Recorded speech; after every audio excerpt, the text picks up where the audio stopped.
CBSEയുടെ 10th-ൻ്റെയും 12th-ൻ്റെയും result വന്നു കഴിഞ്ഞു. ഇനി ചില കുട്ടികൾക്കെങ്കിലും ഇന്ന സബ്ജക്റ്റിൽ അല്ലെങ്കിൽ ഇന്ന പേപ്പറിൽ എനിക്ക് കുറച്ചുകൂടെ മാർക്ക് കൂടുതൽ കിട്ടിയാൽ കൊള്ളായിരുന്നു, അല്ലെങ്കിൽ റീവാലുവേഷൻ വേണമെന്ന് ആഗ്രഹം ഉണ്ടാവും. അപ്പോൾ റീവാലുവേഷൻ്റെ പ്രൊസീജിയർ ഒന്ന് പറയാം. റിസൾട്ട് പബ്ലിഷ് ചെയ്തതിൻ്റെ 4ാമത്തെ ദിവസത്തിന് ശേഷം നിങ്ങൾക്ക് വേരിഫിക്കേഷൻ ഓഫ് മാർക്കിന് വേണ്ടിയിട്ട് നിങ്ങൾക്ക് ഓൺലൈനായിട്ട് CBSEയുടെ സൈറ്റിൽ അപ്ലിക്കേഷൻ ഫയൽ ചെയ്യാം. അത് കഴിഞ്ഞതിന് ശേഷം അത് റിസൾട്ടിൻ്റെ ഡേറ്റ് കഴിഞ്ഞ് ഒരു 19 ദിവസം കഴിയുമ്പം നിങ്ങൾക്ക് സ്കാൻഡ് ഫോട്ടോ കോപ്പി കിട്ടാൻ വേണ്ടിയിട്ട് നിങ്ങൾക്ക് അപ്ലൈ ചെയ്യാം.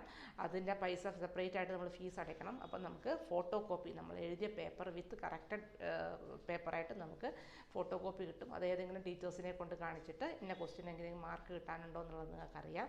ഇതിന് 2 ദിവസത്തെ ഓപ്പർച്യൂണിറ്റിയെ നിങ്ങൾക്ക് സൈറ്റിൽ കിട്ടുകയുള്ളൂ.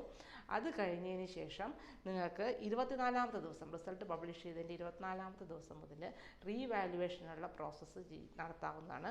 എല്ലാ ക്വസ്റ്റ്യനും കൊണ്ടൊന്ന് റീവാലുവേഷൻ കൊടുക്കാൻ പറ്റില്ല. ചാലഞ്ചിങ് ദ ക്വസ്റ്റ്യൻ എന്നാണ് പറയുന്നത്. ഫോർ എക്സാമ്പിൾ ഒരു 2 ക്വസ്റ്റ്യൻ അല്ലെങ്കിൽ 3 ക്വസ്റ്റ്യൻ, ഓരോ ക്വസ്റ്റ്യനും സെപ്പറേറ്റ് ഫീസാണ്. നമ്മൾ ഇന്നതിന് എനിക്ക് ഇത്രയും മാർക്ക് കിട്ടാനുണ്ട് എന്ന് CBSE അറിയിക്കാം. അവരത് കറക്റ്റ് ചെയ്ത് കഴിഞ്ഞതിന് ശേഷം റീവാലുവേഷൻ കഴിഞ്ഞതിന് ശേഷം നിങ്ങൾക്ക് മാർക്ക് കൂടുതലുണ്ടെങ്കിൽ അത് നിങ്ങളെ അറിയിക്കുന്നതായിരിക്കും. Thank you.